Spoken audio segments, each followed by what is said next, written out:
Good morning everyone. তো আজকে আমি শুরু করছি আমার ব্লগটা আমার স্কুল দিয়ে। সরি, আমার স্কুল নয়, আমাদের স্কুল ঢুকতে ঢুকতে ওয়েদারটা কিন্তু খুব সুন্দর পেয়ে গেছি। মনে হচ্ছে আজকে বৃষ্টি হবে। যাই হোক, তারপর একটু ক্যামেরাটা হলাম নিজের দিকে ঘোরাই। গাড়িটা রাখতে না রাখতে এই 3 মূর্তি চলে এসছে নিজেদের কমপ্লেন করতে। যাই হোক, ওদের কমপ্লেন করা শেষ।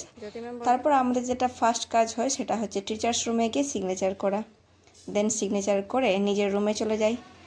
আজকে ছিল ফার্স্ট এক্সাম।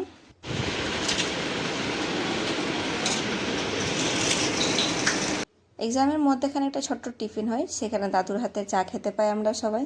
এখানে সব টিচার্স ম্যামরা বসে আছে। দেন আবার শুরু হয়ে যায় এক্সাম।